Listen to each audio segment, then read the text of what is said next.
ঠিক আছে।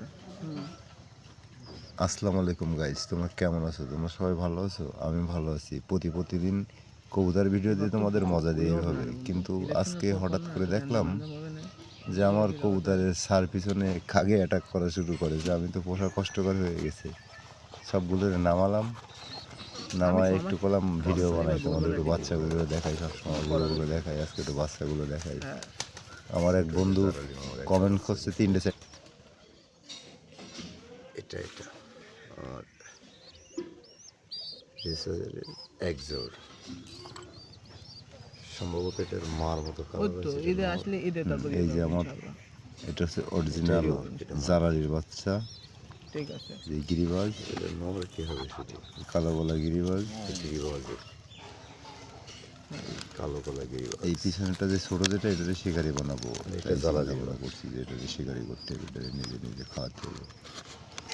আলহামদুলিল্লাহ। তাহলে তোর তো ভালো ভাই, তুই কোনো মতে চাকরিতে ঢুকে গেলে তো আমার কোনো টাকার টেনশন নেই। ও আচ্ছা, ঠিক আছে।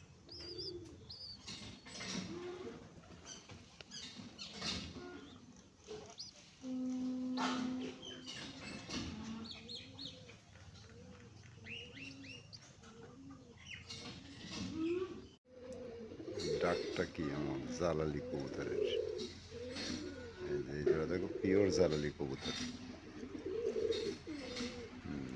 এটা এই এক জোড়া, এই যে এটা পিওর গিরিবাজ, এই যে গলা কালো গিরিবাজ কালশিরা। এই সামনে যেটা, এটা হলো বুনোর গিরিবাজ। এই গিরিবাজের গুণও বলে তাই, এই যে পা লাল, চোখ সাদা, এটার সাথে জোড় আর কি। আর ওই যে এক জোড় আমার বাড়ির বুড়ো কবুতর কালো গলা গিরিবাজ। এই যে এক জোড় জালালি মামা।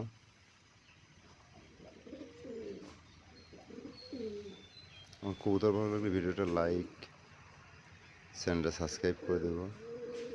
প্রতিনিয়ত এরকম নতুন নতুন কবুতরের ভিডিও তোমাদের দেওয়ার জন্য আমি প্রস্তুত আছি সবসময়।